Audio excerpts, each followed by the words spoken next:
നന്ദിച്ചിലേക്ക് സ്വാഗതം. അപ്പൊ നമ്മൾ ഇന്ന് ഇത്രയും ട്രോഫികൾ പരിചയപ്പെടുത്താനാണ് വന്നിരിക്കുന്നത്.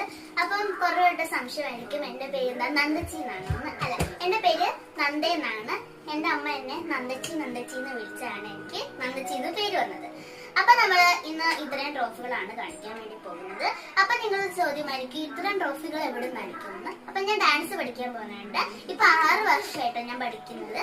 ഒരു അരങ്ങേറ്റം കഴിഞ്ഞിട്ടുണ്ട്. അരങ്ങേറ്റം കഴിഞ്ഞ് 1 വർഷമായി. 2025 ജനുവരി 18 എന്റെ അരങ്ങേറ്റം കഴിഞ്ഞത്. ഞാൻ പഠിക്കുന്ന സ്കൂള് ഭാഗ്യസ് ഡാനി ഫേസ്ബുക്ക് ഡാൻസ് ആണ്. ടീച്ചറിന്റെ പേര് ഭാഗ്യവിയം. അപ്പൊ നമ്മള് ഈ ട്രോഫികളൊക്കെ കളിക്കാം. ആദ്യം തന്നെ ഇതെന്റെ ഫസ്റ്റ് ടൈം എനിക്ക് കിട്ടിയതാണ്. ഈ ഒരു പ്രോഗ്രാമിന് എനിക്ക് സ്കൂളിൽ നിന്ന് വക കിട്ടിയതാണ്. ഇതെനിക്ക് എന്റെ ഫസ്റ്റ് ഇതാട്ടോ മെഡലാണത്. എനിക്ക് പ്രോഗ്രാം ചെയ്തപ്പോ കിട്ടിയതാണ്. അടുത്ത് എനിക്ക് 2 ട്രോഫികളാട്ടോ കിട്ടിയത്. ഇത് എനിക്ക് പ്രോഗ്രാം സ്കൂളിൽ ചെയ്ത കലോത്സവം പ്രോഗ്രാം ചെയ്തപ്പോ കിട്ടിയതാണ്. പിന്നെ എനിക്കിതൊരു ക്രാഫ്റ്റ് ചെയ്തപ്പോ കിട്ടിയതാണിത്. പിന്നെ എനിക്കിത് 6ാം ക്ലാസ്സിൽ ഒരു പ്രോഗ്രാം ചെയ്തപ്പോ കിട്ടിയതാണ്. സ്കൂളിൽ വക കിട്ടിയതാട്ടോ. നെക്സ്റ്റ് ഇത് എനിക്ക് ഞങ്ങളുടെ വീടിന്റെ അടുത്തുള്ള ഒരു AKG ക്ലബ് ഉണ്ട്. അപ്പൊ അവിടുത്തെ ഞങ്ങളൊരു പ്രോഗ്രാം കളിച്ചിട്ടുണ്ടായിരുന്നു. അപ്പൊ ആ പ്രോഗ്രാമിൽ എനിക്ക് കിട്ടിയ ഒരു ട്രോഫിയാണിത്. ഇതെന്റെ അരങ്ങേറ്റത്തിന് ഞങ്ങളെ ടീച്ചർ ഞങ്ങൾക്ക് ഗിഫ്റ്റ് ആയിട്ട് തന്ന ഒരു ട്രോഫിയാണ്. ഇത് എന്റെ അമ്മയുടെ കുടുംബാമ്പലത്തിൽ നിന്ന് ഞാൻ ഒരു പ്രോഗ്രാം ചെയ്തിട്ടുണ്ടായിരുന്നു. അപ്പൊ ആ പ്രോഗ്രാം ചെയ്തപ്പോ ഞങ്ങൾക്ക് കിട്ടിയ ഒരു സമ്മാനമാണിത്.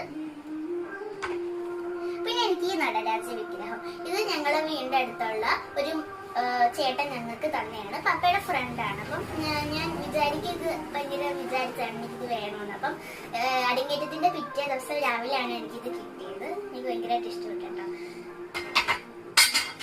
പിന്നെ നമ്മള് എനിക്ക് കുറച്ച് സർട്ടിഫിക്കറ്റ്സ് ഉണ്ട്. അപ്പൊ അതും കൂടെ കണ്ടു. അത് തന്നെ 4ാം ക്ലാസ് എനിക്ക് ഒരു പ്രോഗ്രാം ചെയ്തപ്പോ കിട്ടിയ സർട്ടിഫിക്കറ്റ്. പിന്നെ എനിക്ക് 5ാം ക്ലാസ്സിൽ പ്രോഗ്രാം ചെയ്തപ്പോ കിട്ടിയ ഒരെണ്ണം. പിന്നെ എനിക്ക് ഡാൻസ് ക്ലാസ്സിൽ ഒരു വർക്ക്ഷോപ്പ് ഉണ്ടായിരുന്നു. അപ്പൊ ആ വർക്ക്ഷോപ്പിൽ ഒരു ചേച്ചി ഞങ്ങളെ വന്ന് ഡാൻസ് ഓരോന്നിങ്ങനെ പഠിപ്പിച്ചിട്ടുണ്ടായിരുന്നു. അപ്പൊ അത് ഞങ്ങൾ പങ്കെടുത്തതിന് ഞങ്ങൾക്കൊരു ഇത് കിട്ടിയതാണ്. പിന്നെ ഇത് ലാസ്റ്റ് ആയിട്ട് എനിക്ക് 4ാം ക്ലാസ്സിൽ നിന്ന് കിട്ടിയതാണ് ഒരു പ്രോഗ്രാം ചെയ്തത്. അപ്പൊ എനിക്ക് ഇത്രയൊക്കെ സമ്മാനമാണ് കിട്ടിയത്. അപ്പൊ എല്ലാവർക്കും വീഡിയോ ഇഷ്ടപ്പെട്ടെങ്കിൽ ലൈക്ക് ചെയ്യുക, ഷെയർ ചെയ്യുക, സബ്സ്ക്രൈബ് ചെയ്യുക. So by.